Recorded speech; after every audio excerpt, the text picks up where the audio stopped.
বাংলাদেশের প্রতিরক্ষা বাহিনীর কাউন্টার টেরোরিজম ইন্টেলিজেন্স ব্যুরো তথা সিটিআইবি দ্বারা পরিচালিত একটি গোপন আটক কেন্দ্রের নাম আয়নাঘর।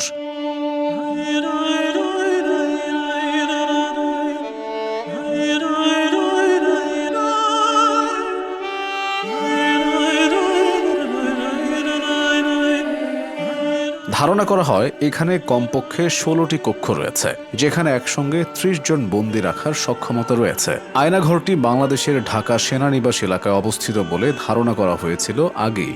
আনন্দবাজারের এক প্রতিবেদনে বলা হয়েছে, আয়নাঘর হচ্ছে গুমখানা। হাসিনার শাসনকালে 2009 সাল থেকে 2024 সালের আগস্ট পর্যন্ত সেখানে প্রায় 700-র অধিক মানুষকে গোপনে বন্দী করে রাখা হয়েছিল।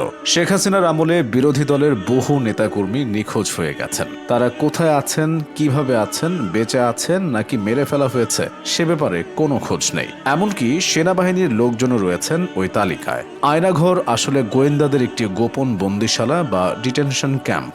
রিপোর্ট অনুযায়ী আয়নাঘর থেকে খুব কম বন্দী মুক্তি পেয়েছে, তবে কিছু বন্দীকে দীর্ঘ বিচার প্রক্রিয়ার মাধ্যমে মুক্তি দেওয়া হয়। অনেকে আবার এনকাউন্টারের শিকার হয়েছেন।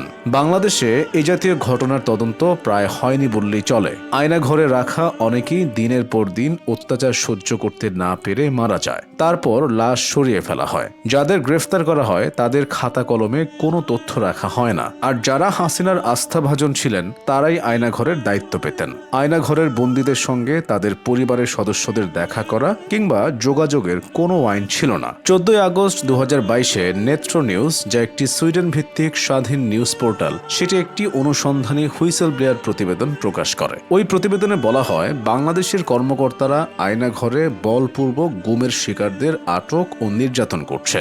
সুইডেন ভিত্তিক নিউজ পোর্টাল গোপন কারাগারের সম্ভাব্য অবস্থানও প্রকাশ করে, যেখানে বলপূর্বক গুমের শিকার ব্যক্তিদের বাংলাদেশে রাখা হয়েছে বলে ধারণা করা হয়। নেত্র নিউজের বিশদ প্রতিবেদনটি বলপূর্বক গুমের শিকার দুই ব্যক্তি হাসিনুর রহমান এবং শেখ মোহাম্মদ সেলিমের অন দ্য রেকর্ড অ্যাকাউন্টের উপর ভিত্তি করে তৈরি করা হয়েছে, যারা বলেছেন যে তাদের ঢাকার কেন্দ্রস্থলে অবস্থিত কারাগারের ভেতরে রাখা হয়েছিল। কারাগারের সেলগুলোর ছবিও প্রকাশিত হয়েছিল, যেগুলো সক্রিয় ডিউটি সামরিক অফিসারদের দ্বারা সরবরাহ করা হয়েছিল বলে সংবাদ সাইটটি দাবি করেছে।